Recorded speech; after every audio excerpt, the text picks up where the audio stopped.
Pronto.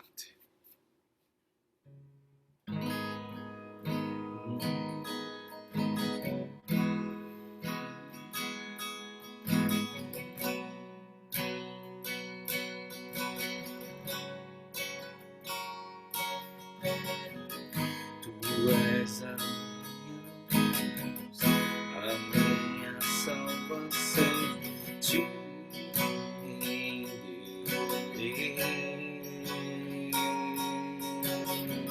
Se ao teu lado estou, seguro em tuas mãos, eu nada temerei.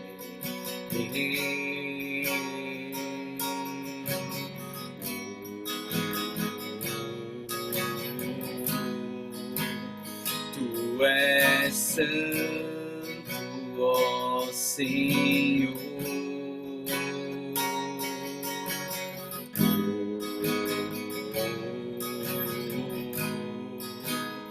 Tu és digno de louvor. Só em ti confiarei, eu nada temerei, em frente eu irei, pois eu sei que vivo estás, e um dia voltarás do céu pra nos buscar, pra sempre reinarás, aleluia.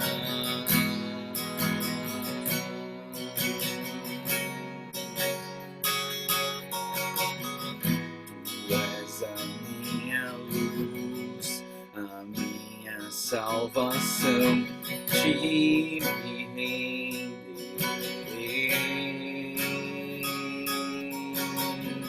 Se ao teu lado estou, seguro em tuas mãos, eu nada temerei.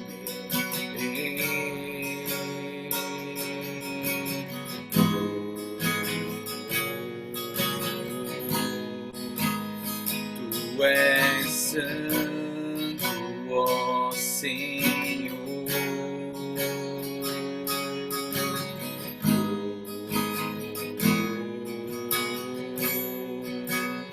Tu és digno de louvor. Só em ti confiarei, eu nada temerei, em frente eu irei, pois eu sei que vivo estás, e um dia voltarás do céu pra nos buscar, pra sempre reinarás, aleluia.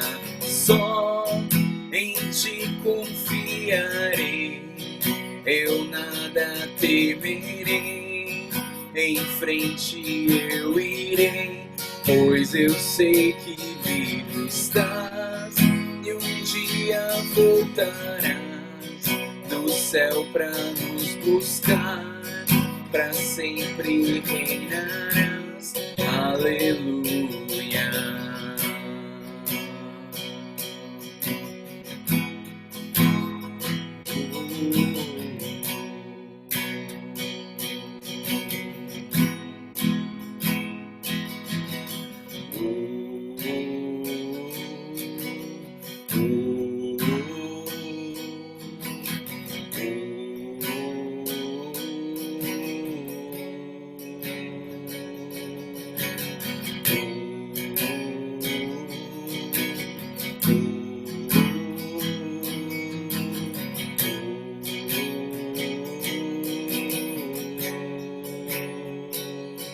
Vem Jesus,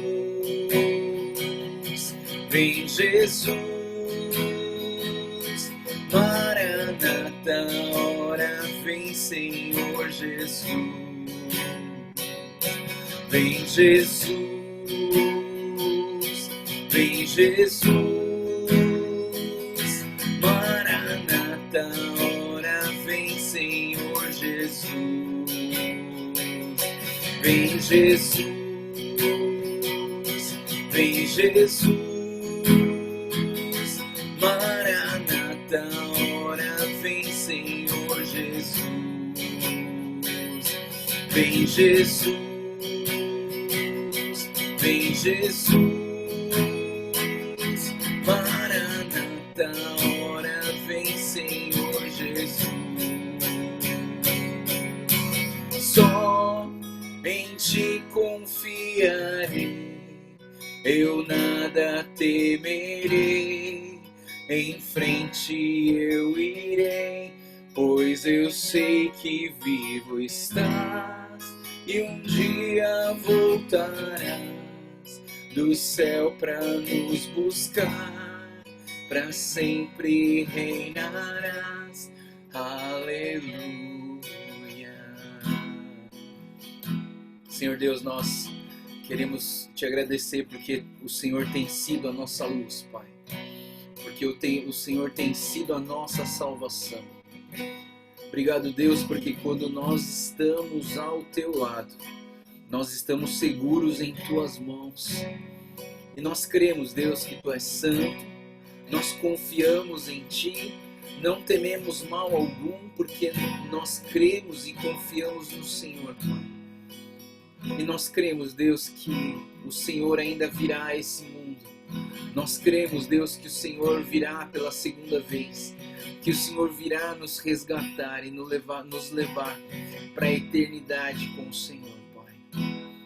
Fala conosco através da Tua palavra mais uma vez, Senhor. Que o Teu Espírito Santo esteja livre em nosso meio, livre em nossos corações, para moldar, para trabalhar, para renovar a nossa aliança, o nosso coração, a nossa relação pessoal contigo, Senhor.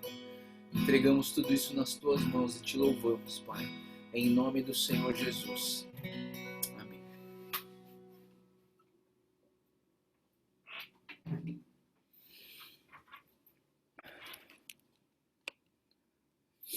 Bom, vocês estão vendo que o cenário aqui da minha casa mudou, né? Depois de eu tomar uma bronca da minha esposa, que meu quarto estava uma bagunça.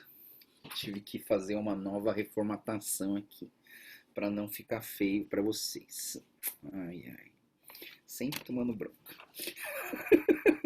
Vamos lá então, pessoal. A gente parou então no capítulo 3, né? Foi o capítulo 1 a 3, e a introdução do Evangelho de João. Né? Mais uma vez, eu sempre falo que o Evangelho de João é um evangelho mais espiritual, é um evangelho mais tocante. Se você não desmerecendo os outros, claro que não, de jeito nenhum, não estou desmerecendo nada, mas assim, por ser o João, o amado de Jesus, por ser o João, aquele que passou mais tempo, conheceu intimidade do Senhor Jesus, ele tem aqui assim a palavra dele, ela traz uma parte muito forte da intimidade com Jesus, né? Então, como eu falei para vocês, aqui no capítulo 4 começa, na verdade, calma aí, do 5 em diante, começa no esboço, né, um tempo de oposição a Jesus, né? E antes de começar esse tempo de oposição, que seria o nosso capítulo 7, 8 e 9, eu queria falar um pouquinho sobre a lição de casa que eu deixei para vocês, né? Algumas pessoas me escreveram, foi bem legal isso. Eu não queria assim nada super detalhado, nada assim. A ideia, na verdade, seria tipo 4 respostas, né?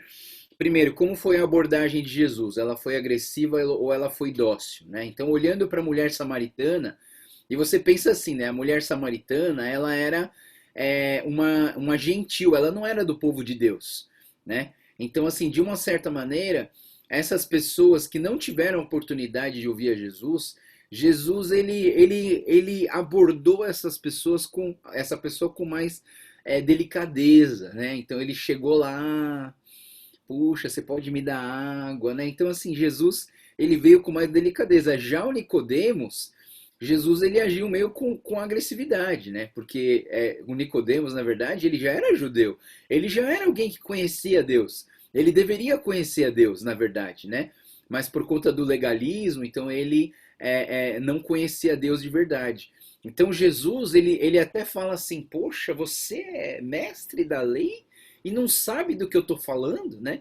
Então eu vejo assim que às vezes as pessoas que são cristãos, as pessoas que estão na igreja há mais tempo, às vezes elas são mais cobradas, né? Porque, poxa, já está tanto tempo na igreja e você ainda não aprendeu, né?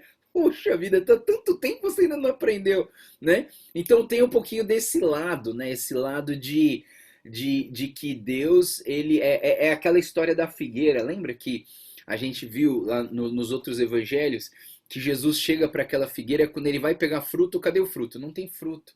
Jesus repreende aquela figueira, amaldiçoa e aquela figueira seca. Aquilo ali é Israel, né? Israel deveria estar dando fruto, mas ele não estava dando fruto, né? Então é interessante que é, o Jesus nesse ponto, né, de olhar para os judeus, ele vai com um pouquinho mais de agressividade, não aquela agressividade mal educada, mas assim, cobrando um pouco mais, né? Puxa, você já conhece a Jesus, você já lê a Bíblia, você já conhece a lei, você deveria conhecer a Deus, né? A gente vai ver um pouquinho isso quando Jesus encontra com os fariseus hoje, né? Então, essas abordagens são diferentes. E eu queria que vocês prestassem atenção nisso, porque lembra que eu falei para vocês que o Evangelho de João é um evangelho muito evangelístico? Ele treina a gente para ser evangelistas, para pregar o Evangelho. Então, assim, eu digo para vocês, para quem já é crente, que já teve contato com Jesus, talvez você entre nessa conversa de uma forma diferente, né? Mas para aqueles que nunca ouviram falar de Jesus, que seguem outras religiões, talvez a gente tenha que tomar um cuidado maior, né? Porque se você chegar, vamos fazer o contrário, né? Imagina que Jesus chega para a mulher samaritana e fala, pô, mas você nem conhece, tá tanto tempo falando e você ainda não conhece, né?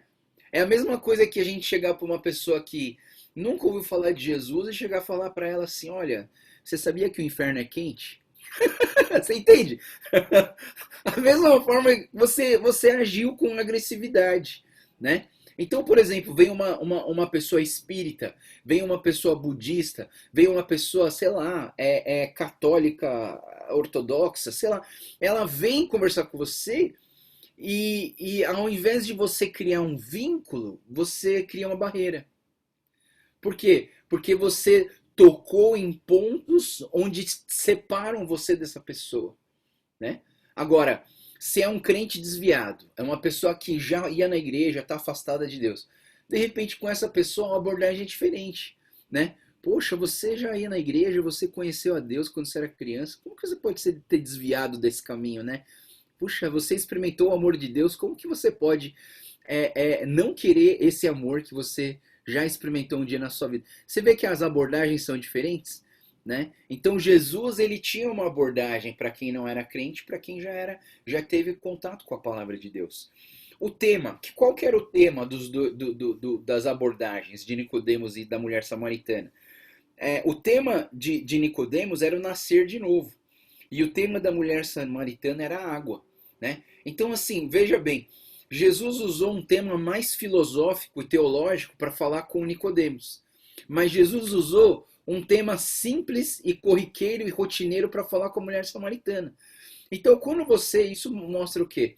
Para você, quando você vai falar com uma pessoa que não vai na igreja, você precisa trazer exemplos ou ilustrações que elas se encaixem, você entende? Não adianta você chegar para uma pessoa que sempre viveu no budismo e falar assim, puxa, você não lembra da história do Jonas? Você entende? Ela nunca ouviu falar em Jonas. Por que você vai usar a ilustração de Jonas para falar com essas pessoas? Então, assim, a gente tem que... Jesus teve essa sabedoria, essa didática de usar o recurso da pessoa para poder alcançar ela. Terceira coisa seria em relação ao pecado. Né? Dentro dessas duas pessoas foram confrontadas com o pecado. O pecado da mulher samaritana é um pouco mais nítido, né? Porque a gente vê que a mulher tinha um problema relacional afetivo. O pecado dela estava no relacionamento, na vida relacional afetivo. Ela teve 5 maridos, ela teve um monte de marido, ou seja, ela se relacionou com um, deu errado, se relacionou com o outro, deu errado, e o que ela estava ainda não era marido dela. Então, assim, era nítido a questão do pecado dela. E foi interessante que Jesus não acusou o pecado dela. Jesus fez ela revelar o pecado para Jesus, né? Então, assim, eu vejo que o amor, quando a gente sente amor pela pessoa, quando a gente sente amor por alguém, quando a gente se sente próximo de alguém, nós revelamos a nossa vulnerabilidade para aquela pessoa que a gente ama, né? Agora, é o contrário de uma pessoa que você não ama, não é verdade? Porque quem você não ama muito, quem você não é muito próximo, não é muito íntimo, você não abre seu coração assim, com tanta liberdade, né? É por isso que a INC é uma coisa interessante, né? A INC começa a ficar boa depois de 4 reuniões. Por quê? Porque essas 4 reuniões primeiras, elas servem para criar credibilidade, para a gente se conhecer, para a gente ficar amigo, para a gente comer junto. E aí depois a gente começa a abrir o nosso coração e participar e compartilhar coisas mais profundas, né? É muito interessante essa ideia. Então, o pecado da mulher samaritana era mais nítido, mas o pecado do Nicodemos era um pouco mais difícil de entender, né? Qual que era o pecado do Nicodemos? Na verdade, o pecado do Nicodemos é o pecado de 100% da humanidade. O pecado do Nicodemos era achar que pela sua própria força ele poderia alcançar a salvação da vida dele. Entendeu? É achar que por eu ser bonzinho eu vou merecer a salvação. Ah, porque eu não roubei, porque eu não matei, porque eu não fiz muitas besteiras na vida, então eu sou merecedor dessa salvação. No caso do Nicodemos, como ele era o mestre da lei, então assim, ele vivia a lei na vida dele. Então ele vivendo a lei, ele achava, não, eu vou conversar com esse mestre Jesus, porque ele deve ser especial, porque ele faz coisas que ninguém faz aqui na Terra. Então eu vou falar com ele, o cara simplesmente vai confirmar para mim, Nicodemos, parabéns, ó, Nicodemos, parabéns, e você, ó, nota 10, viu? Vai pro céu. Não, Jesus foi do contrário, falou assim, como assim, Nicodemos, você é mestre da lei e não entende essas coisas? Para você ver, ter a eternidade na sua vida, você precisa nascer de novo. Então Jesus, ele traz um ponto onde Nicodemos, pela sua própria força, ele não conseguiria fazer, que é o quê? Nascer. Alguém aqui consegue nascer pela sua própria força? Né? Você entende? Ah, não. Resolvi nascer no dia 8 de fevereiro de 1974. Eu resolvi nascer. Eu que resolvi nascer. Você resolveu nascer nada. Quem é você para nascer quando você quiser? Você não tem o poder de decidir quando você vai nascer. Você entende, pessoal, que o pecado do Nicodemos era o quê? Era tentar controlar até a sua própria salvação. Eu vou dizer para vocês, muitos de nós, eu diria até que 100% da humanidade é assim. Porque assim, sempre que a gente se defronta, quando a gente confronta o pecado nas nossas vidas, a gente acha que a gente não tem pecado. Você tem pecado? Não. Poxa, não matei ninguém, não roubei ninguém, não falo palavrão, não vou na igreja de domingo, né? Nem tenho pensamento impuro, pelo menos que as pessoas saibam, né? Não traí, não adulterei, não. Sabe, pessoal? A gente olha a gente, eu sempre falo para vocês, né? A gente se compara para baixo. A gente olha para baixo e fala assim: nossa, eu não tenho pecado. Você precisava se comparar para cima. Você precisava olhar para Jesus e ver o quão miserável que você é diante de um Deus tão santo. Mas não, a gente gosta de se comparar para baixo, né? Porque quando a gente se compara para baixo, a gente fica feliz, né? Ah, eu não sou que nem aquele ladrão, não. Ah, eu não sou que nem aquele cara que fez coisas terríveis na sociedade. Ah, eu não sou que nem aquele político ladrão. Ah, eu não sou que nem. A gente sempre se compara para baixo. A gente nunca se compara para cima. E Jesus está falando para Nicodemos: Nicodemos, se compara para cima. Percebe que você não pode salvar a sua própria vida. Você precisa de mim. Então, é assim que Jesus traz o conceito de pecado para a mulher samaritana e também para Nicodemos, né? E aí, por último, eu vejo assim, qual que era o objetivo de Jesus na história da mulher samaritana? A salvação da alma dela. Qual que era o objetivo de Jesus para a vida de Nicodemos? A salvação de Nicodemos. Então o objetivo é o mesmo, né? Então é interessante que muda a abordagem, muda as ilustrações, muda a forma de tentar revelar o pecado, mas não muda o objetivo, que é salvar as pessoas. Por isso que eu acho que a gente não, nos estudos bíblicos, nós não deveríamos separar o Nicodemos da mulher samaritana. Nós não deveríamos separar o capítulo 3 do capítulo 4 de João. Por quê? Porque nesse estudo a gente consegue fazer um paralelo e uma reflexão de como que Jesus abordava qualquer tipo de pessoa. Era essa a lição de casa, né? Então, assim, ainda no capítulo 4, do versículo 46 ao 54, a gente tem a cura do filho do oficial do rei. E esse é o segundo sinal. Lembra que eu falei para vocês, pessoal, o Evangelho de João? 8 sinais, 7 eu sous. 8 sinais, 7 eu sous. Né? Então, dentro do Evangelho de João, nós temos 8 sinais. O primeiro sinal foi a transformação da água em vinho. O segundo sinal, então, é a cura do filho do oficial do rei. Né? No capítulo 4, versículo 46 a 54. Aí, no capítulo 5, começa, dentro do esboço de João, começa a terceira grande parte, que é a oposição de Jesus, ou seja, a oposição do Filho de Deus. Ou seja, as pessoas, principalmente os judeus, eles demonstram uma oposição muito forte, uma rejeição muito forte para com esse reconhecimento de Jesus como sendo Filho de Deus. E vai do capítulo 5 até o capítulo 12. Então, dentro de... tem várias histórias dentro desse bloco, mas esse bloco se divide em a oposição ao Filho de Deus, né? E aí o capítulo 5 começa com a cura do paralítico, que é o quê? O terceiro sinal, né? Então, o Evangelho de João, 8 sinais, 7 eu sous. O primeiro sinal, a água transformada em vinho. O segundo sinal, a cura do filho do oficial do rei. Terceiro sinal, então, é a cura do paralítico lá em Betesda, né? E a cura do paralítico em Betesda, essa história, que vai do versículo 1 ao versículo 18, ela está dividida em 3 partes. Primeiro é o relato do milagre, depois seria a perseguição de Jesus, porque aí os judeus começam a perseguir a Jesus por causa dos sinais que estão aparecendo.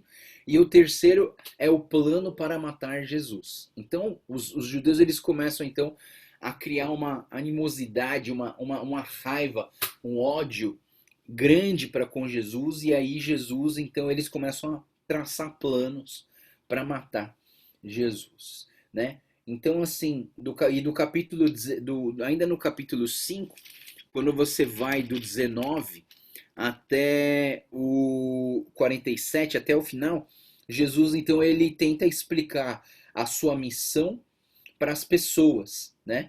Ele tenta explicar a sua missão para as pessoas. E aqui no capítulo 6, então, começa o quarto sinal. Qual é o quarto sinal? A multiplicação dos pães e peixes, né? Então, essa multiplicação aqui não tem a segunda multiplicação, só tem a primeira multiplicação. Por quê? Lembra que eu falei para vocês? O Evangelho de João foi escrito com João tendo lido os sinóticos. Então, muito provavelmente, João, ele leu Marcos, Mateus e Lucas para escrever o seu Evangelho. Então, o que o João fez?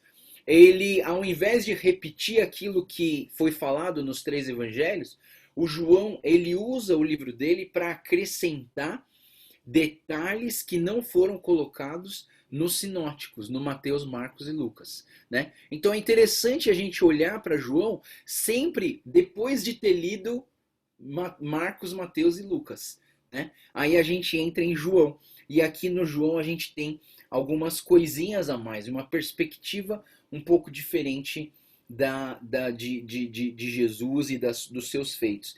Então a multiplicação dos pães é o quarto sinal. E ele vai do versículo 1 ao versículo 15, mas é muito importante você entender que do versículo 22 até o 40, você tem a explicação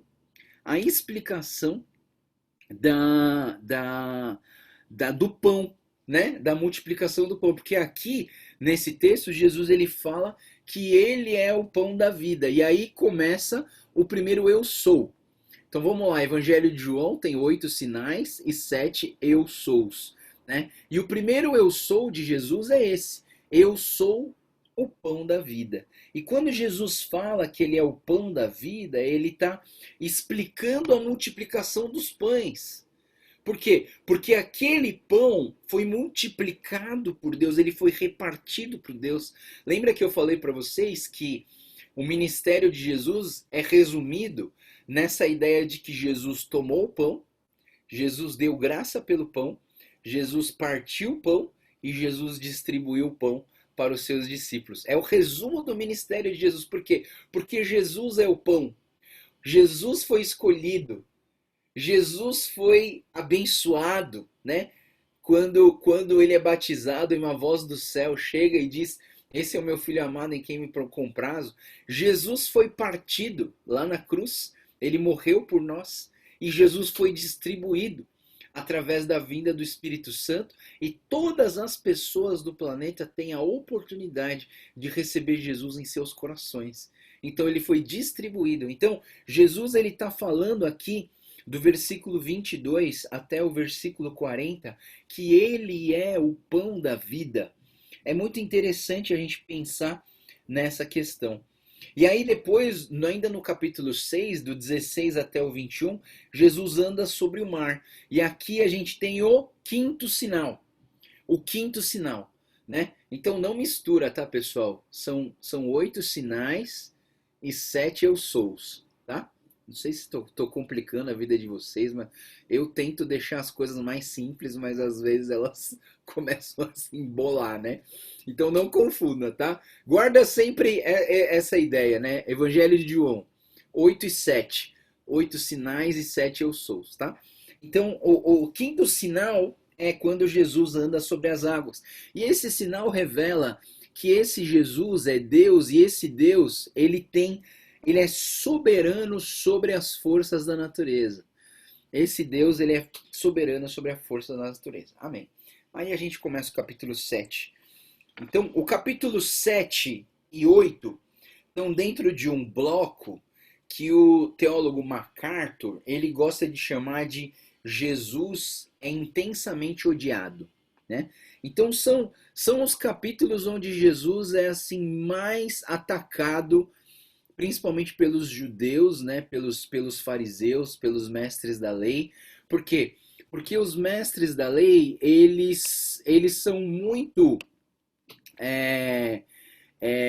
descrentes para entender Jesus como Senhor das suas vidas, como Salvador, como Messias enviado, como aquele que Moisés chamou, né? Então, pelo próprio chamado de Natanael, a gente percebe que Jesus ele era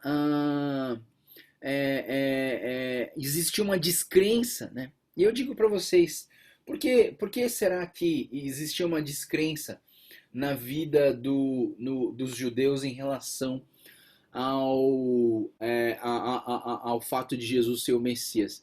É porque eles acreditavam que o Messias ia vir em poder e glória, você entende?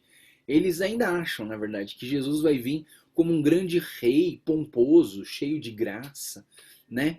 De poder, com raios saindo dos seus dedos, e aí ele vai transformar Israel na potência mundial, né? Então, assim, na verdade, eles estão entendendo, a perspectiva deles é uma perspectiva de um Messias que vem como um general do exército, destruir as forças inimigas e tomar à força o planeta Terra inteiro e ser o dono de tudo, sabe?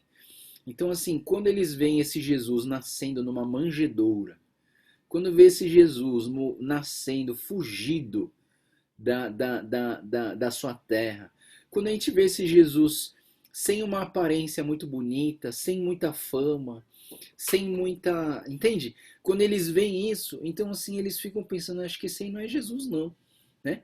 Então, inclusive Judas, né, a gente gosta de, não sei, né, muita gente gosta de de criticar o Judas, no sentido de que o Judas era o traidor e tal, mas Judas, ele era a cabeça normal dos judeus. Ele chegou a um ponto e falou assim, não, esse Jesus não pode ser o Messias por causa disso, por causa disso, por causa daquilo.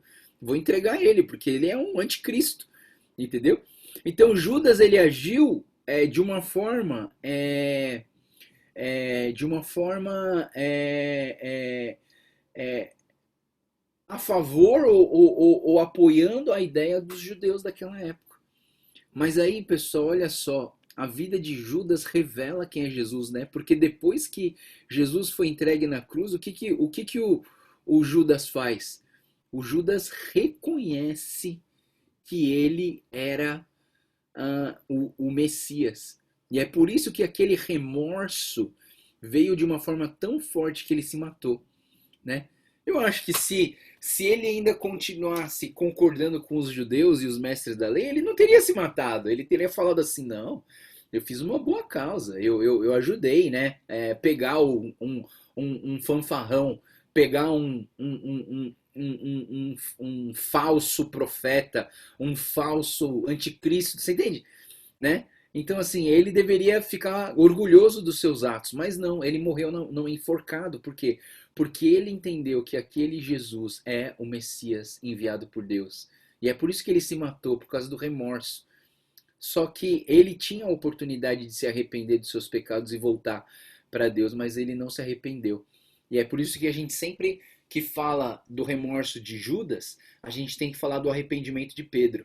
Porque senão a história fica incompleta, né? A gente sempre tem que falar o remorso de Judas e o arrependimento de Pedro, porque os dois negaram, os dois traíram, mas a gente precisa escolher um lado, o lado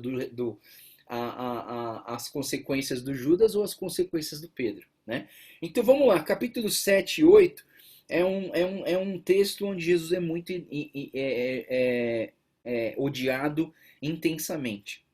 No versículo 1 ao 13, a gente vê aqui que Jesus ele vai para a festa dos tabernáculos, ou a festa das cabanas. Eu quero ler esse texto porque tem um pouco de controvérsia aqui, tem gente que confunde e que dá um nó na cabeça nesse texto.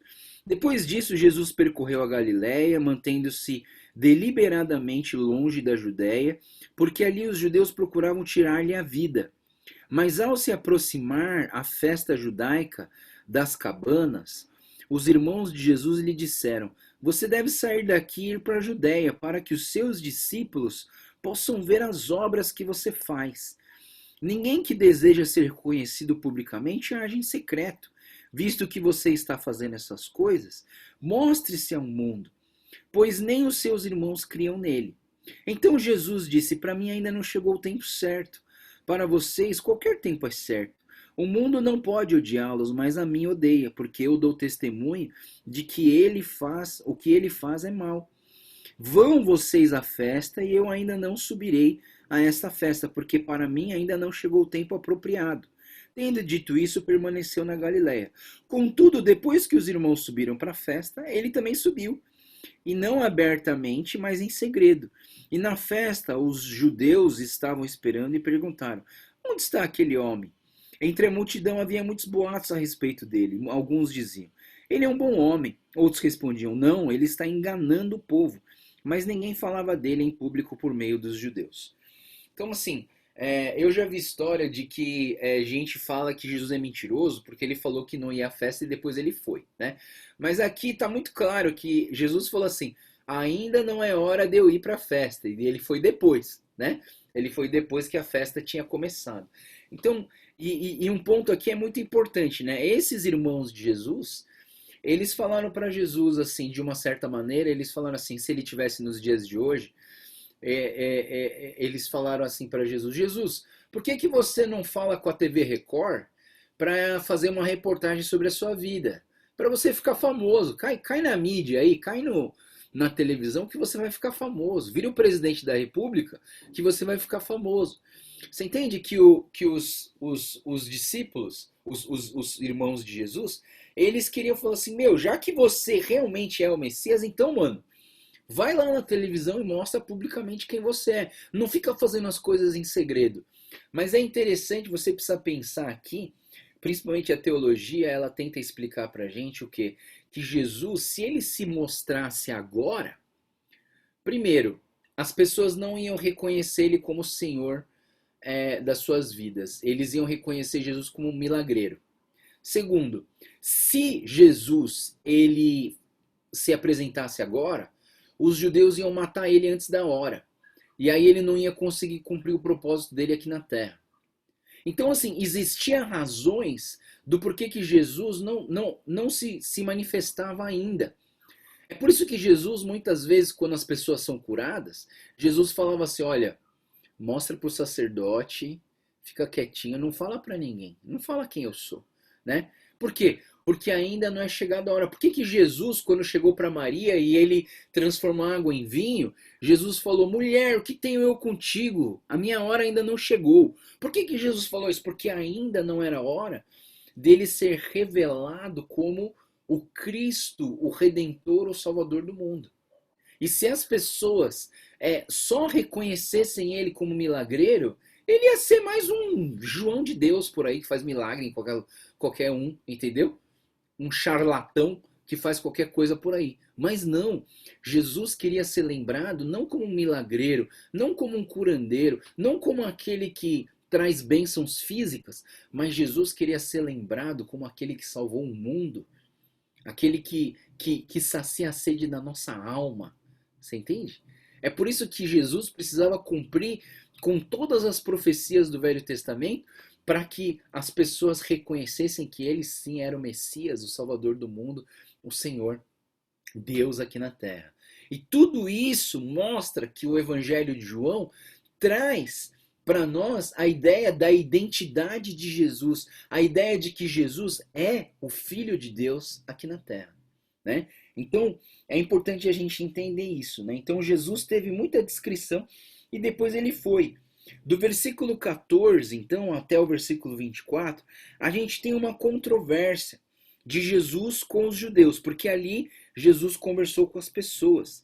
Então tá escrito assim, quando a festa estava na metade, Jesus subiu ao templo e começou a ensinar. Os judeus ficaram admirados e perguntaram, como foi que esse homem adquiriu tanta instrução sem ter estudado? Jesus respondeu, o meu ensino não é de mim mesmo, vem daquele que me enviou. Se alguém decidir fazer a vontade de Deus, descobrirá se o meu ensino vem de Deus ou se eu falo por mim mesmo. Aquele que fala por si mesmo busca a sua própria glória, mas aquele que busca a glória de quem o enviou, este é verdadeiro e não há nada de falso a seu respeito. Moisés não lhe deu a lei?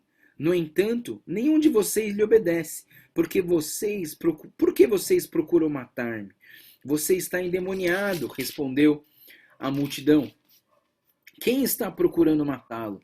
Jesus lhe disse, fiz um milagre e vocês todos estão admirados. No entanto, porque Moisés lhe deu a circuncisão, embora a verdade não tenha vindo de Moisés, mas dos patriarcas, vocês circuncidam no sábado. Ora, para que a lei de Moisés não seja quebrada, porque vocês ficaram cheios de ira contra mim, por ter curado completamente um homem no sábado. Não julguem apenas pelas aparências, mas façam julgamentos justos, né? Olha só que interessante, Jesus está trazendo aqui à tona, nessa controvérsia, a questão do sábado, né? Não especificamente a questão do sábado, mas que os judeus eles não conseguiam cumprir a lei por completo. Por quê? A circuncisão era algo que estava na lei? Sim. Guardar o sábado é algo que estava na lei? Sim. Mas se uma criança nascesse no sábado, né? Então, ela seria circuncidada depois de 8 dias, cairia no outro sábado. Você entende? E aí eles teriam que trabalhar no sábado. E assim, olha só a controvérsia. Eu não posso trabalhar no sábado, mas eu tenho que circuncidar uma criança no sábado. Eu não posso deixar de circuncidar uma pessoa no sábado, porque eu não posso trabalhar no sábado. Então, de uma certa maneira, o que Jesus está falando? Pessoal, a lei nem vocês conseguem carregar. Quem é você para julgar os outros?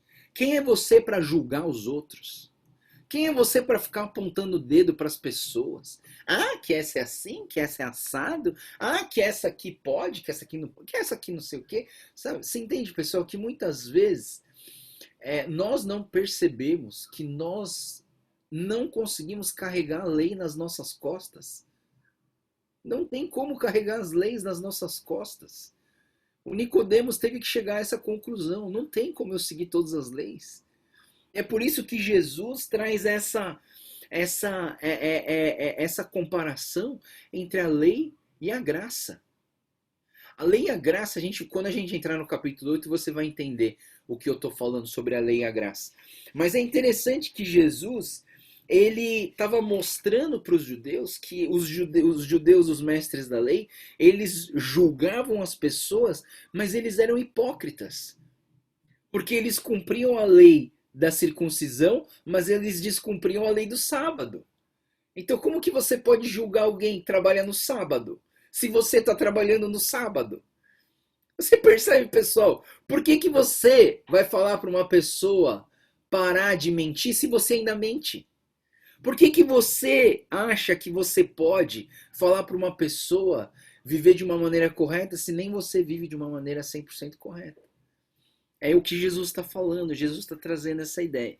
Aí depois do versículo 25 ao 36, a gente tem aqui os guardas que foram mandados para prender Jesus, né? Mas eles não prenderam, né? Eles não prenderam Jesus. Opa! Mas eles não conseguiram prender a Jesus, né? Deixa eu ver.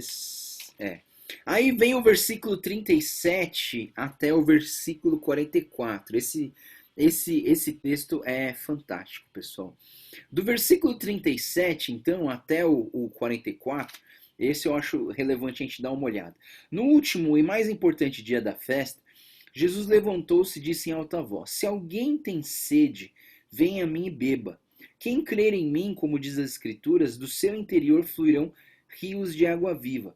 E ele estava se referindo ao Espírito, que mais tarde receberiam os que nele crescem. Até então, o Espírito ainda não tinha sido dado, pois Jesus ainda não fora glorificado. Olha só, pessoal, esse texto aqui, ele é a conclusão da história da mulher samaritana. Olha que interessante, pessoal.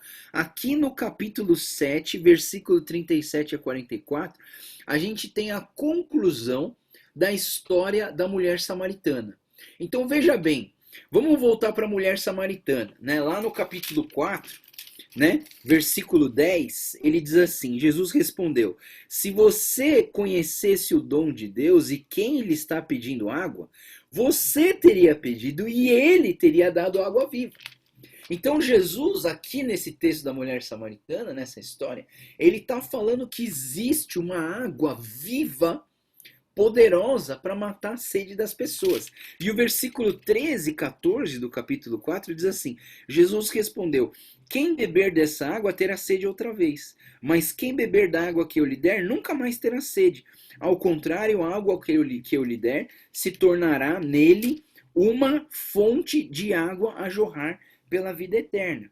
Então no versículo 37 ele diz: se alguém tem sede, venha a mim e beba. Quem crer em mim, como diz as Escrituras, do seu interior fluirão rios de água viva. A conclusão da mulher samaritana está aqui na festa dos tabernáculos, nessa conversa que Jesus tem com os judeus, tentando explicar para eles o quê? Que a água viva é o próprio Jesus. E se você beber dessa água viva, que é o próprio Jesus, do seu interior, primeiro que você não vai sentir mais sede. Por quê? Porque a sede da nossa alma, a necessidade da nossa alma vai ser suprida, vai ser saciada. Nós vamos preencher o vazio espiritual que existe na nossa alma com essa água viva de Deus. E aí quando esse preencher da água viva em mim, esse copo fica cheio, sabe o que vai acontecer? Esse copo vai transbordar. Porque quanto mais da presença eu tenho, mais eu frutifico do Espírito Santo. Mais eu exalo o bom perfume de Cristo. Mais eu sou uma carta que leva a mensagem do Senhor Jesus. Mais eu sou a luz que brilha. Você entende, pessoal, que está tudo conectado? Quando você conhece a Jesus, quando você se entrega a Jesus, você se torna uma fonte a jorrar pela vida eterna. É por isso que a mulher samaritana, depois de ter bebido da água de Jesus, ela voltou para a cidade e foi a primeira missionária enviada pelo Senhor Jesus. E muitos, o texto do capítulo 4 termina, e muitos samaritanos creram no Senhor Jesus. Por quê? Porque do interior do coração dessa mulher começou a jorrar água viva. Eu pergunto para você, você está jorrando água viva? Você está jorrando água viva? Será que nós estamos sendo um canal da água viva de Deus, onde nós estamos sendo cheios da presença de Deus e nós estamos fluindo da água viva de Deus? Porque senão você vai virar uma cisterna. Você sabe qual é o problema da cisterna? A cisterna é uma caixa d'água fechada. É uma caixa d'água onde fica recebendo água da chuva. Só tem água quando cai chuva. Só tem água de domingo de manhã, porque só tem água na segunda-feira, porque a pessoa vive baseado, a sua vida cristã é baseada no domingo de manhã. Aí domingo de manhã cai uma chuva e enche a sua cisterna. Aí você tem água na segunda, aí começa a evaporar. Aí você na terça já tem menos, na quarta você tem quase nada, na quinta você já está seco, na sexta você está longe de Deus, no sábado você está completamente afastado de Deus, aí no domingo você vai receber água de novo. Isso é uma cisterna. Nós precisamos ser um canal do Espírito Santo de Deus. Nós precisamos ser uma caixa d'água conectada com o fluir da graça de Deus em nossas vidas. Então, daquele que beber da água viva de Deus, do seu interior jorrarão rios de água viva. Então, assim, a ideia que Jesus está trazendo é o quê? Você precisa receber dessa água. Você precisa saciar a sua sede. É muito interessante que o resumo do Evangelho, aqui, no versículo 37 ao 44, está baseado em 3 palavras. A sede, o verbo venha e o verbo beba, né? Então, assim, sede, venha e beba. Ou seja, a sede revela a necessidade humana. Venha significa a vontade humana, a necessidade que a humanidade tem de tomar uma posição em direção a Deus. E beba significa a graça divina da salvação de Deus em nossas vidas. É o resumo do Evangelho. O Evangelho é essa boa notícia que traz para nós a ideia que nós necessitamos da graça de Deus. Que pela nossa própria força nós não vamos conseguir nos salvar.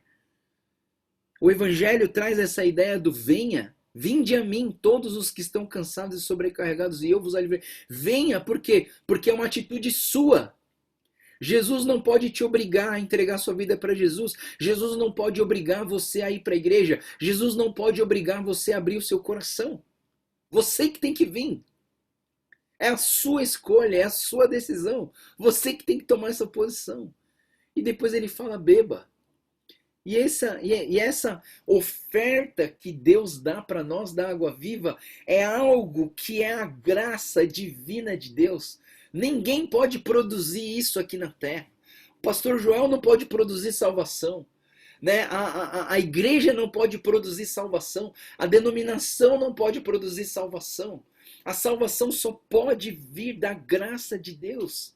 Efésios 2:8 é pela graça que sois salvos, não é por meio de obras para que ninguém se glorie. Efésios capítulo 2:8 mostra que a graça, a salvação é um dom, a fé é um dom, e a graça da salvação só pode vir através da obra de Deus nas nossas vidas, não tem outro jeito. Não é boas ações, não é a quantidade de estudo da palavra, não é as leis, não é a igreja, não é as boas ações, não é a solidariedade, não é a caridade, nada disso pode salvar a tua vida. Então algumas igrejas são religiosas, são devotas, adoram estátuas, pagam promessa de joelho, faz caminhada de 6 dias, sei lá, outras pessoas fazem caridade, ajudam os pobres, outras pessoas se dedicam à devoção da harmonia, da paz e procuram a encarnação da outra vida. Todas essas pessoas estão buscando uma salvação pela sua própria força. A única religião que fala para você que a salvação vem pela graça, que a salvação vem de Deus para você e não existe nada nesse mundo que você possa fazer a não ser crer nele para você receber a salvação, é o cristianismo. É o evangelho do Senhor Jesus. E ele está falando que cada um tem sede que cada um precisa vir e que todas as pessoas precisam beber. O MacArthur, ele diz uma frase muito legal, achei muito legal, ele falou assim: Jesus era o cumprimento de tudo o que a festa dos tabernáculos antecipava. Tudo que a festa dos tabernáculos antecipava era Jesus Cristo. Jesus é o provedor da água viva, Jesus é o provedor da vida eterna aos homens, a toda a humanidade. Aí a gente tem ainda no capítulo 7, do 43 ao 53, não vou entrar em detalhes, porque acho que não é tão. Não vai trazer assim tanta relevância pra gente. Tem coisa importante? Tem. Não estou desmerecendo, mas eu vou passar reto para a gente poder ir para as coisas mais importantes. Do versículos 45 ao 53, a gente tem aqui que os guardas voltam sem Jesus, porque os guardas foram prender Jesus, mas eles não conseguiram prender Jesus. Aí entra no capítulo 8. Vamos lá, pessoal, capítulo 8. Algumas Bíblias mais antigas, eu não sei se você tem essa Bíblia mais antiga, mas essa história da mulher adúltera, ela geralmente ela está entre colchetes. Você já viu isso? Eu não sei se você já percebeu isso. Nas Bíblias mais antigas, não estou achando nenhuma aqui, acho que está lá no outro armário.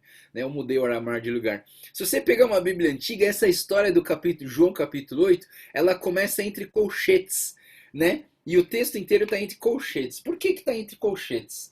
O texto na verdade, a teologia, né, o estudo da teologia fala que esse texto de João 8 foi encontrado depois de algum outro tempo, né? Por isso que ele está entre colchetes. Então os teólogos eles ficam meio assim, olha, cuidado para não fazer doutrina dentro dessa história. Mas essa história é muito boa. E assim, ela foi colocada aqui justamente porque faz muito sentido em tudo o que Jesus está falando no Evangelho de João, né? Pessoal, tô falando de coisas assim do ano 90, do final do primeiro século, do segundo século. É um negócio muito antigo, né? Esse colchete aí, mas ele tá lá, né? Se você perceber, ele tá lá, né? Então essa história da mulher, eu queria que a gente pudesse olhar um pouquinho para essa história da mulher adúltera. O versículo 1 diz assim, versículo 1 e 2 diz assim, capítulo 8. Jesus, porém, foi para o Monte das Oliveiras. Ao amanhecer, ele apareceu novamente no templo, onde todo o povo se reuniu ao redor, e ele se assentou para ensiná-lo. Então, a primeira coisa que eu quero que vocês gravem, né? Que esse Jesus, ele sentou para ensinar. Jesus sentou para ensinar teoria, tá? Então, assim, vamos lá. É mais ou menos o que a gente está fazendo aqui na devocional, né? A gente senta e a gente começa a estudar. Nessa época, sempre que fala assim que um mestre senta, é porque ele vai ensinar alguma coisa, né? Um monte de gente está junto. Ele senta, aí todo mundo acalma. É aquela hora que todo mundo fica em silêncio e fala, meu, o cara vai falar alguma coisa boa. E aí todo mundo presta atenção. Jesus sentou e começou a ensinar. A primeira coisa que você precisa entender nesse texto é que Jesus está ensinando a parte teórica. E é importante a gente aprender a parte teórica, não é verdade? Mas para você aprender uma coisa e gravar ela para sempre na sua vida, você precisa também ver a parte prática, né? Você precisa ver a parte prática. E eu vou dizer uma coisa para vocês, pessoal. Eu não acredito que discipulado seja o simples estudo bíblico. Como assim, pastor? Mas discipulado não é estudo bíblico. Para mim não é. Para mim o discipulado é o quê? É o estudo bíblico baseado na vida prática do cristão. Então assim, pessoal, se eu sento aqui com vocês e passo um pouco do meu conhecimento, um pouco desses compilação dos livros, dos comentários, eu passo para vocês. O que eu estou fazendo aqui? Eu estou fazendo muito do que eu estou fazendo aqui é transferência de informação. Eu tenho uma informação aqui, estou passando essa informação para vocês. Eu tenho uma informação aqui, vocês estão transcrevendo a informação nos cadernos de vocês, entendeu? Assim, eu acho que isso é estudo bíblico. Por isso que eu falo que o discipulado não é só um estudo bíblico. O discipulado é o quê? É você andar junto. Por isso que eu gosto de chamar muitas pessoas para servir comigo. Ah, será que você pode ajudar comigo no acampamento tal? Ah, será que você pode me ajudar no projeto tal? Ah, será que você pode dirigir louvor comigo lá no lugar? Ah, eu vou pregar num acampamento, você pode ir comigo? Eu sempre levo alguém, por quê? Porque a intencionalidade do relacionamento do ministério é que faz o discipulado. Então, assim, hoje, eu estou discipulando 13 meninos, fora os 17 do Rice, né? Mas, assim, eu não consigo simplesmente passar um texto para eles e ler um livro com eles e falar assim, olha, beleza, você foi discipulado. Não, a gente trabalha, a gente faz ministério juntos, a gente programa junto, a gente faz projeto junto, a gente serve junto, a gente enfrenta a dificuldade junto. Quando vem uma dificuldade, eu passo a dificuldade para eles, eu falo o que vocês fariam nessa situação e a gente começa a lidar com as situações. Você entende? Então Jesus, ele está fazendo aqui uma aula teórica, mas veja bem o que aconteceu no versículo 3. No versículo 3, então, ele fala assim: os mestres da lei e os fariseus trouxeram-lhe uma mulher surpreendida em adultério. Fizeram-na ficar em pé diante de todos e disseram a Jesus: Mestre, essa mulher foi surpreendida em ato de adultério. Na lei, Moisés nos ordena apedrejar tais mulheres. O que o Senhor nos diz? Eles estavam usando essa pergunta como armadilha, a fim de serem uma base para acusá-lo. É interessante você perceber aqui, né, que o fato desses mestres da lei trazerem a mulher adúltera aqui pode ter sido uma surpresa para a mulher, mas não foi uma surpresa para Jesus. Jesus tinha a intencionalidade de passar por essa situação. Por quê? Presta atenção, pessoal. Você tem uma classe de alunos, vamos dizer assim, sei lá, 60, 100 alunos que estão ouvindo a sua parte teórica. De repente aparece uma parte prática. De repente chega alguém que é jogado na sua frente. Provavelmente, pessoal, aqui não fala o que Jesus estava ensinando, mas eu acredito que Jesus estava ensinando aqui. Ele estava falando assim, olha, pessoal, a lei não é tão forte quanto a graça de Deus. Eu não sei o que Jesus estava ensinando para eles aqui, mas eu imagino que Jesus estava falando sobre a graça, sobre o amor de Deus, sobre o perdão dos pecados, sobre a restauração de uma vida, sobre uma nova vida que pode surgir quando essa pessoa encontra com o Senhor Jesus. Jesus estava ensinando coisas como essas para ele. E de repente cai uma mulher adúltera no chão e os fariseus falam assim, ó Jesus, já que você é tão espiritual assim, a lei de Moisés fala para apedrejar essa mulher. E você, o que você diz? E olha só que interessante, Jesus, o versículo... o final do versículo 6, ele diz assim, Jesus inclinou-se e começou a escrever no chão com o dedo. Eu vou dizer para vocês, qual foi a última vez que Deus escreveu alguma coisa com o dedo? Foi nos 10 mandamentos, pessoal. Foi nos 10 mandamentos. Quando Deus estava lá no Monte Sinai, o que Moisés viu? Deus com o dedo começou a escrever os 10 mandamentos nas pedras. Era inscrever, não era escrever. Escrever é quando você pega uma tinta e você joga em cima do papel. Inscrever é quando você faz um buraco no chão, um buraco na pedra e escreve fazendo buraco. Por quê? Porque essa palavra que você faz inscrição, ela não dá para apagar. A caneta, se você escrever com uma caneta, tem como apagar, tem como raspar e tirar essa tinta. Quando você inscreve, não tem como apagar, a não ser que você lixe tudo e acabe com aquilo lá, entendeu? Então, a primeira vez que a gente vê Deus escrevendo com o dedo foi os 10 mandamentos. A segunda vez que você vê Deus escrevendo é Jesus Cristo falando para as pessoas que os 10 mandamentos precisam ser baseados na graça. Que a graça sobrepõe a lei. Porque a lei manda matar, mas a graça traz vida. A graça traz a salvação. Não tem como você simplesmente falar que a graça é um favor imerecido. Eu não merecia, mas eu ganhei, tá bom. Tem tanta coisa na nossa vida que a gente não merecia, mas ganhou. Mas eu penso que a graça é difícil de você explicar a graça em 3, 4 palavras. A graça é o amor de Deus em ação. A graça é a concretização do imenso e incondicional amor de Deus pela vida de pessoas pecadoras e miseráveis que nem nós, que deveríamos queimar no inferno e ser crucificados numa cruz.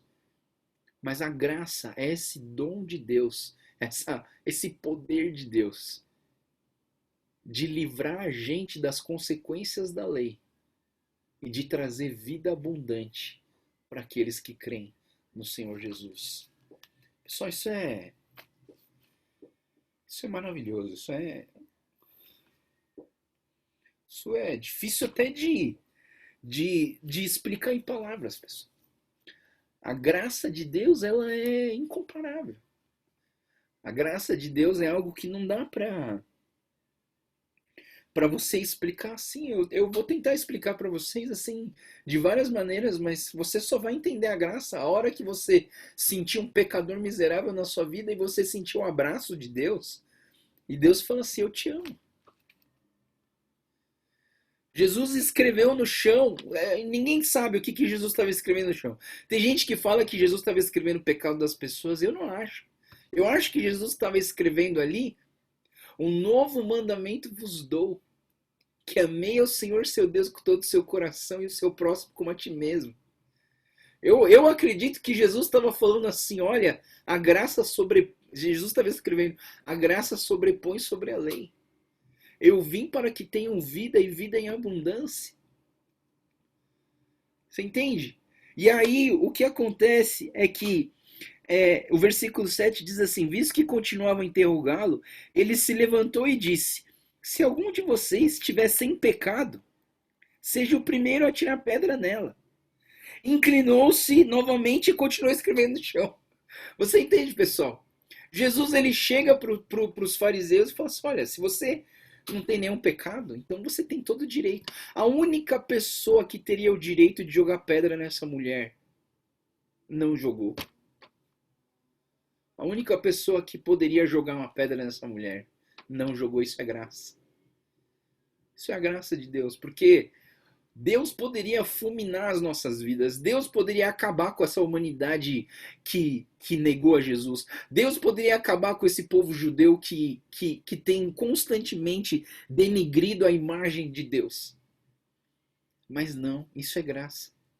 Porque você merecia o castigo, mas Ele te deu a misericórdia, né? E Jesus continua escrevendo no chão. E aí o texto diz que, começando pelo mais velhos, cada um foi saindo. E Jesus ficou só, com a mulher em pé diante dele. Então Jesus pôs-se em pé e perguntou: mulher, onde estão eles? Ninguém a condenou? Ninguém, Senhor, declarou Jesus. Eu também não a condeno. Agora vá e abandone a sua vida de pecado. Então a gente vê aqui um confronto entre a lei e a graça. O versículo 5 traz para nós a lei. A lei de Moisés ordena. O versículo 10 e 11 traz para nós a graça. Mesmo você sendo pecadora, eu te aceito do jeito que você é. Eu te amo porque eu te fiz. E eu te perdoo, vá e não peques mais. Essa mulher foi transformada pelo poder da graça de Deus. Essa mulher experimentou a água viva que vem do céu. Essa mulher experimentou a graça, o poder da graça transformadora que acontece na vida de alguém. É muito interessante, pessoal, a gente pensar nessa ideia de que Jesus ele vem para trazer essa vida para nós. Ele vem sobrepor a lei sobre nós. Ele vem mostrar pra gente que o cumprimento da lei não tem como você ser salvo simplesmente pelo cumprimento da lei na sua vida. Amém? E aí a gente vê aí no capítulo 34 a 35, o contraste, Jesus faz um contraste entre o filho e o escravo. Ele fala assim: poxa, como que o escravo pode ser salvo? E o escravo aqui ele está falando que é o escravo do pecado. Nós não podemos ser escravos do pecado, nós precisamos ser filhos de Deus. E Deus quer nos tornar filhos. Como? Vai lá no Evangelho de João, capítulo 1, 12. E aí lá no comecinho ele fala o quê? Contudo, aos que receberam, aos que creram em seu nome, deles o direito de se tornarem filhos de Deus. Então Jesus é o Filho de Deus e ele veio ao mundo para produzir outros filhos de Deus. Jesus, na verdade, é o nosso irmão mais velho.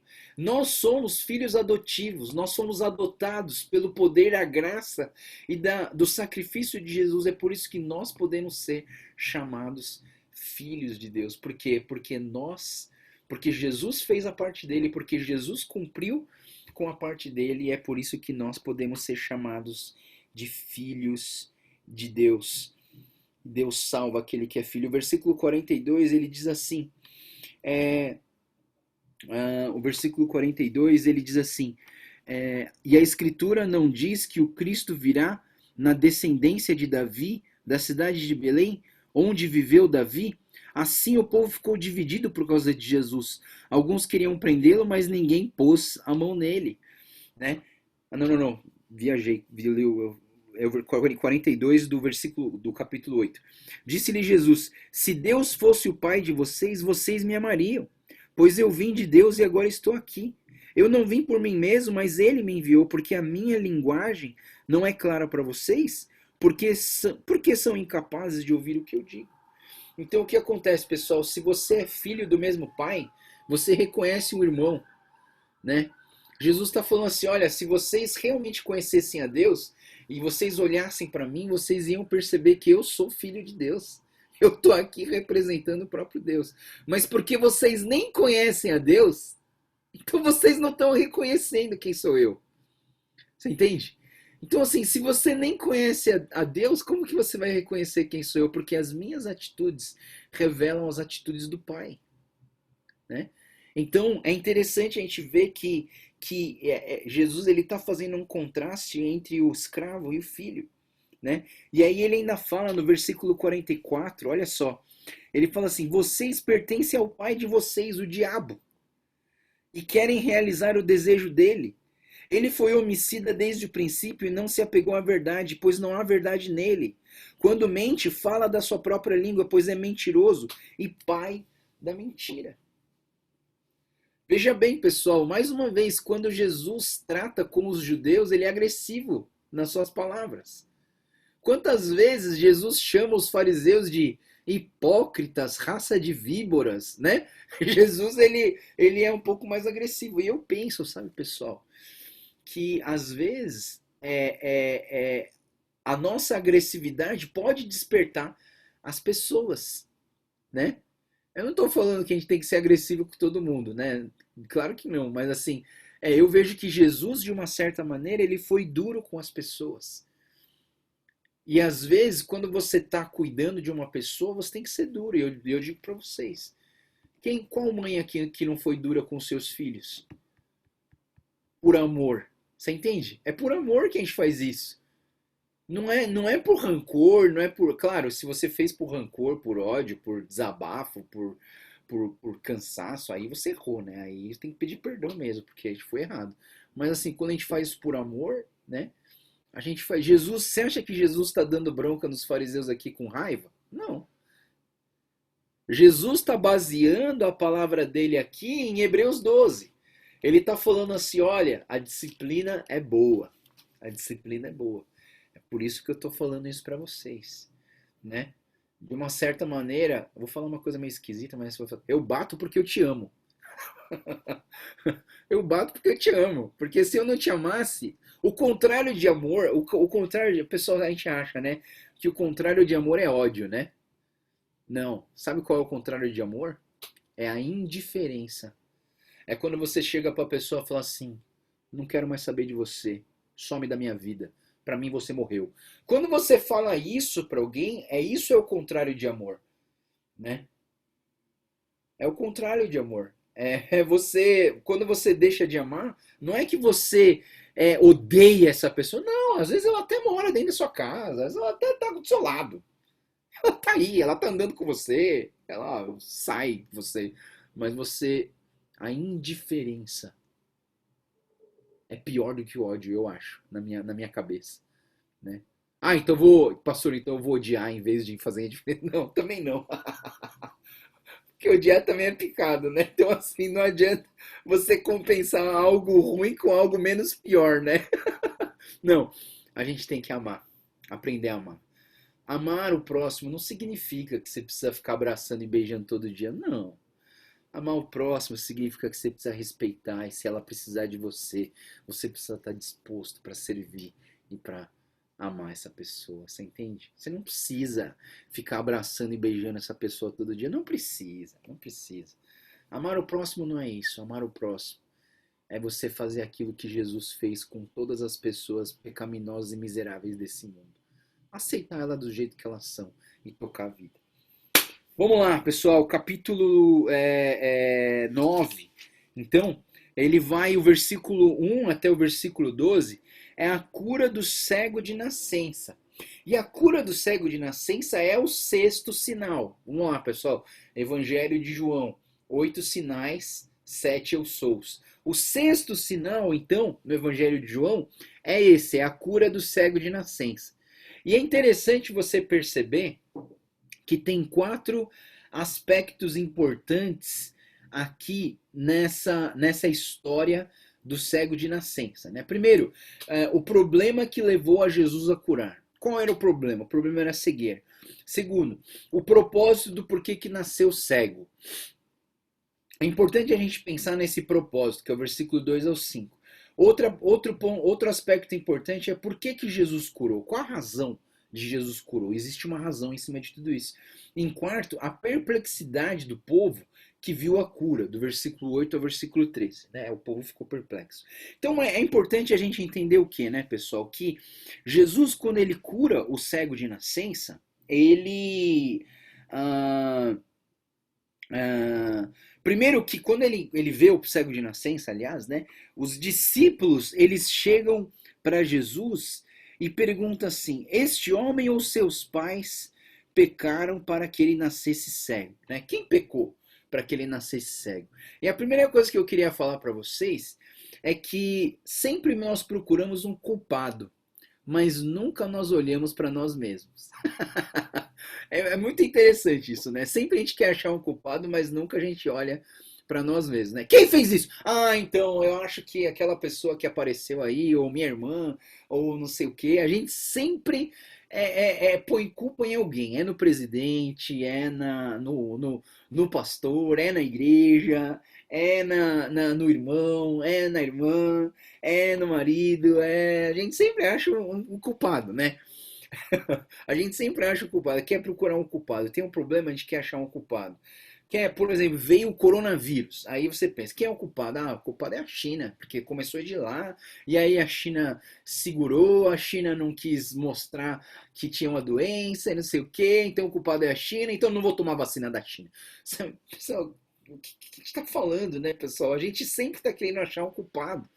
E a gente nunca olha para nós mesmos, nunca olha para que toda a humanidade é igual, que toda a humanidade tem a mesma raiz, né?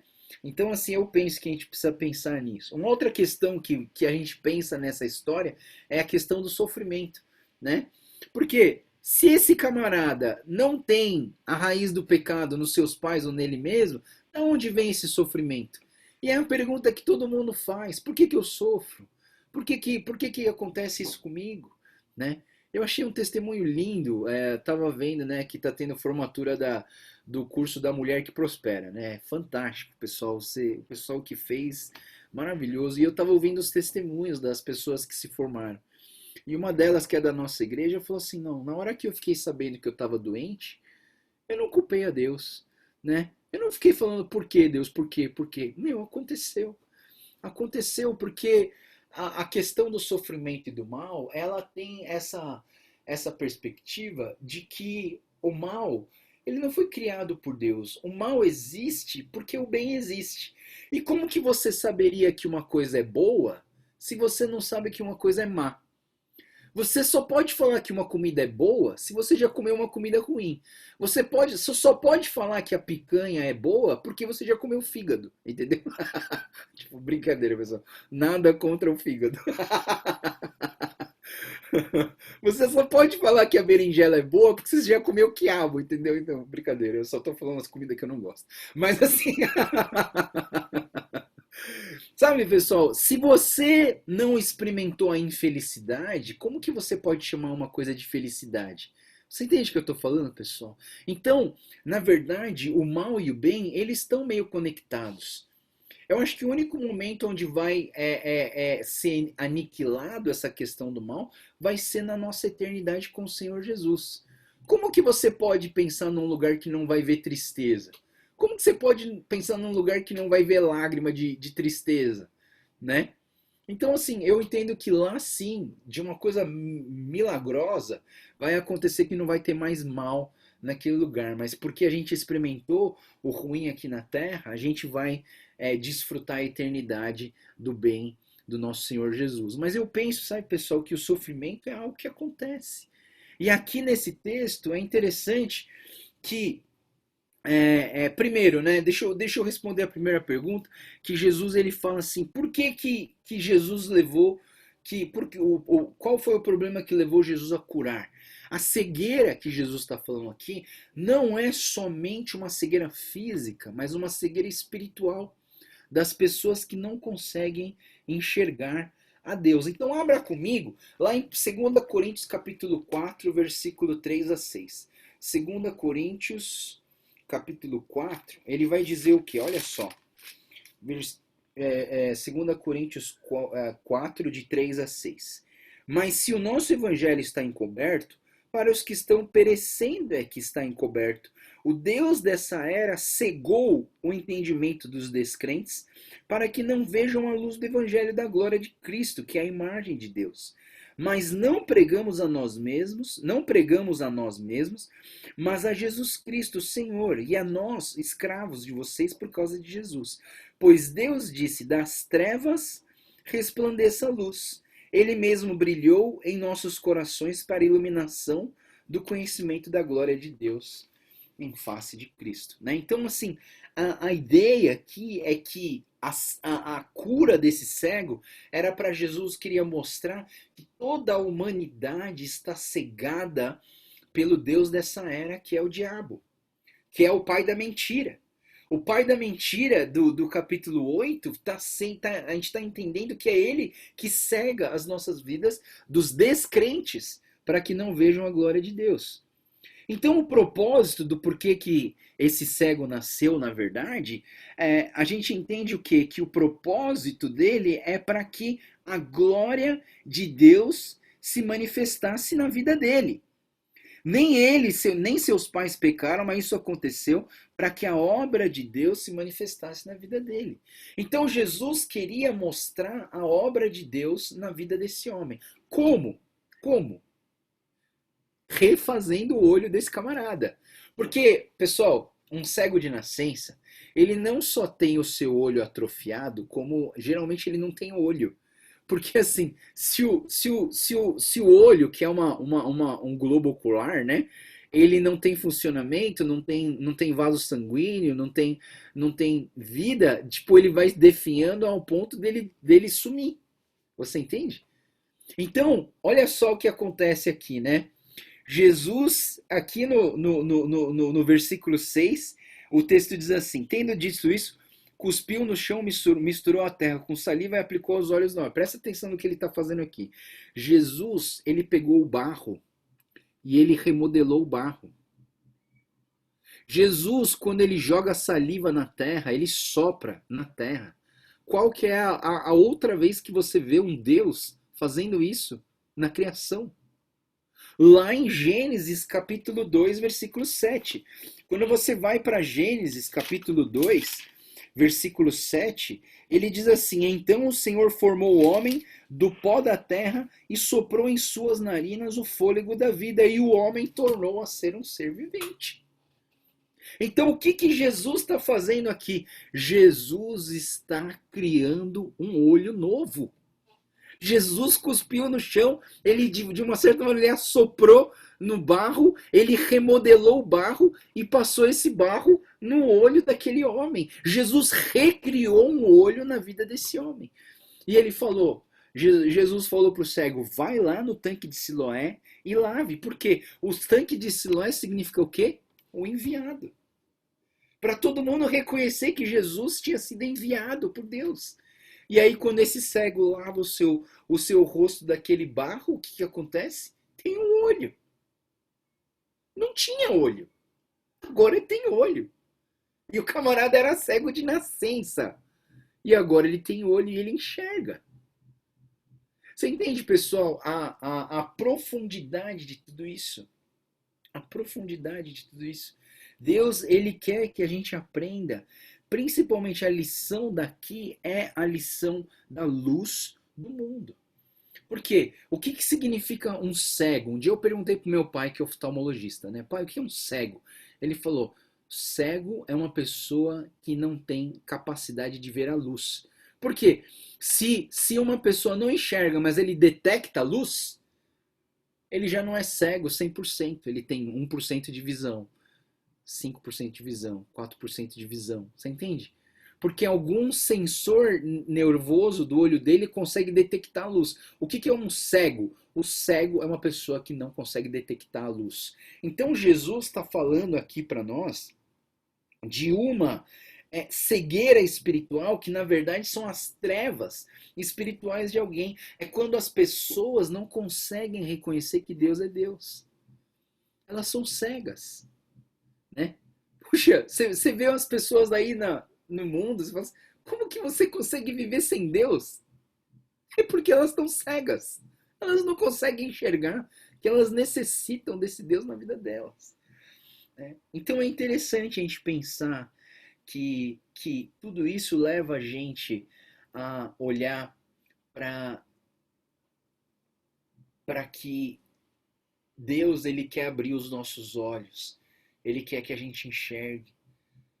E é interessante que nós, depois que a gente enxerga, né, pessoal, a gente quer que todo mundo enxergue, né? Eu vou dizer para vocês, isso é evangelismo. Quando você deseja que o outro enxergue, é evangelismo. Quando você fica satisfeito que você está enxergando e não fica querendo que ninguém mais enxergue, você simplesmente acomodou o evangelho na sua vida. Quando a gente experimenta alguma coisa boa, a gente precisa passar isso para os outros, pessoal. Sabe aquele vídeo que eu fiz da berinjela para vocês? Pessoal, uma das coisas que eu mais amo na minha vida é comer berinjela milanesa, temporada de berinjela. Eu passei aquilo lá para vocês porque eu experimentei uma coisa muito boa e eu queria que vocês também experimentassem. Você entende? Por isso que eu mostrei tintim por tintim para vocês poderem chegar naquele prato e falei, comer aquilo e falar, poxa, esse negócio é muito bom. Esse negócio é muito bom. Você entende? Isso é evangelismo. Evangelismo é quando você tenta explicar para as pessoas o passo a passo de como encontrar com Deus e satisfazer a tua alma e beber da água viva, que vai fazer você jorrar rios de água viva de dentro do seu interior. Vamos lá, pessoal. Então, do versículo, estamos no capítulo 9, né? Então, no versículo 13 até o 34, os fariseus eles começam a interrogar o cego. Porque, pensa bem, pessoal, os fariseus eles viviam numa descrença de que Jesus era o Messias, né? E aí eu achei muito interessante que o MacArthur ele traz isso, né? As características para uma descrença proposital. Ele diz assim, ele tem 5 pontos para a descrença dos fariseus. Primeiro ponto, a descrença gera falsos padrões. Então, assim, na descrença dos fariseus, eles não acreditavam que Jesus, então eles tentavam achar um charlatanismo na vida de Jesus. Eles tentavam encontrar um falso padrão na vida de Jesus. Segundo ponto, a descrença sempre quer mais evidências. Poxa, Jesus transformou água em vinho, que é mais uma evidência. Jesus curou o filho do centurião do rei. Você quer mais uma evidência? Jesus curou o paralítico. Você quer mais uma evidência? Jesus andou sobre as águas. Você quer mais uma evidência? Jesus curou um cego de nascença. Você entende? Toda vez que você tem uma descrença, você quer um sinal a mais. Eles queriam um sinal a mais. Uma outra característica da descrença dos fariseus é que a descrença realiza pesquisas tendenciosas. Sabe, pessoal? Por isso que eu não acredito em pesquisa feita pela Globo, pela Record, porque é tudo tendencioso. Eles fazem uma pesquisa para tentar provar uma coisa que eles querem, entendeu? Então, assim, eu fico pensando, né? É engraçado a gente pensar nisso, né? A gente faz uma pesquisa para apoiar o nosso argumento e não para numa neutralidade, para falar, não, realmente a situação é essa. A descrença dos fariseus também rejeita os fatos. Depois de todos os sinais que já apareceram, eles rejeitaram todos esses sinais e eles ainda descreem que Jesus é o Messias. E o quinto ponto é que a descrença ela é autocentrada. Então, assim, quando eu acredito numa coisa, eu não quero acreditar em outra coisa. Eu não quero acreditar que eu estou errado. Você entende? E os fariseus, eles tinham isso. Eles falaram, esse cara não é o Messias. Então, a minha vontade prevalece sobre a vontade de Deus. Então, a minha descrença vai sempre fazer eu negar que Jesus é o rei. Então, eu quero que vocês pensem o seguinte. Lembra quando a gente estava estudando sobre a blasfêmia contra o Espírito, que é o pecado imperdoável? Por isso que eu acredito, pessoal, que o pecado imperdoável é a incredulidade. Por quê? Porque se você matar alguém, Deus te perdoa? Te perdoa. Se você fizer uma coisa muito feia, Deus te perdoa? Te perdoa. Mas o que Deus não perdoa? É se você não crê nele. Porque se você não crê nele, como que ele vai te perdoar? Se você não creu nele. Você precisa crer nele. A única condição da salvação é a nossa crença. Você entende? Creia no Senhor Jesus e será salvo. Filha, a tua fé te salvou. Pois o Filho porque Deus amou o mundo de tal forma que tudo aquele que nele crê, entendeu? A crença é a única porta que nos leva ao perdão de Deus nas nossas vidas. Se você não crê, não tem como ele te perdoar, porque ele não existe para você. Por que ele vai te perdoar se ele não existe para você? Não é verdade? Então eu penso que a descrença e a incredulidade é o pecado imperdoável de Deus. E por isso que no diálogo intencional de Jesus, Jesus expõe a descrença dos judeus. Jesus revela que os judeus não queriam o cego na sinagoga. E aí os mestres da lei expulsam o cego da sinagoga. Porque eu não quero um seguidor de Jesus Cristo aqui nesse lugar. Porque ele não é Deus, entendeu? Então eles expulsam, eles até perguntam para os pais do cego, eles fazem uma interrogação, coitado dos pais do cego. Se os pais do cego, eles apoiassem a Jesus, o que ia fazer? A família inteira ia ser expulsa. Então, o que os pais do cego falam? Pergunta para ele, qual que é a idade dele? Ele já tem idade para falar de si mesmo. E aí o cego, ele fala, não, eu creio. E depois do versículo 35 ao 41, a gente vê que Jesus ele se revela ao cego. E Jesus fala, você crê no Filho do Homem? E o cego fala, creio, Senhor. O cego, ele já não enxerga Jesus simplesmente como Salvador, mas ele enxerga Jesus como Senhor. E eu quero dizer para vocês que muitas pessoas conseguem enxergar Jesus como Salvador, mas não querem enxergar Jesus como Senhor. Porque a salvação é um presente. E Senhor é um fardo. De uma certa maneira, é um fardo, pessoal. Porque a salvação é um presente que Deus quer te dar. Você chega para alguém fala assim, quer um presente? Quero. Fácil. Agora, quer me seguir? Para seguir tem um preço. Ah, não, seguir eu não quero. Renunciar minha vida para viver para ti? Eu não quero. Renunciar minhas riquezas para ti? Eu não quero. Renunciar meu futuro para ti? Eu não quero. Você entende, pessoal? Que muitas vezes a gente consegue aceitar ele como Senhor, mas não aceita ele como como Salvador, mas a gente tem dificuldade de aceitar ele como Senhor das nossas vidas. E é por isso que ele veio ao mundo, para que os que não vêm, vejam, e os que vêm, deixem de ver. Amém. Vamos orar, pessoal. Senhor Deus, muito obrigado, Pai, pela devocional de hoje. Eu peço, Deus, que o Senhor esteja falando continuamente aos nossos corações, que nós estejamos sempre dependendo de Ti e confiando em Ti e na Tua palavra. Obrigado, Deus, porque o Senhor fala tanto aos nossos corações. Obrigado pela Tua graça, pelo Teu amor, por nos aceitar do jeito que nós somos e por abrir os nossos olhos e poder enxergar a beleza da Sua santidade, a graça da Sua salvação, a divindade do Teu amor incondicional por cada um de nós. Te louvamos e te agradecemos tudo isso em nome do Senhor Jesus. Amém. Muito bem, pessoal. Eu vou terminar por aqui porque eu tenho um compromisso. Mas, o que aconteceu? E a gente se vê amanhã então, tá bom? Amanhã a gente continua, no horário normal, 10 horas, tá? E a gente se vê amanhã então, tá bom, pessoal? Então a gente se vê amanhã. Tchau, pessoal. Deus abençoe.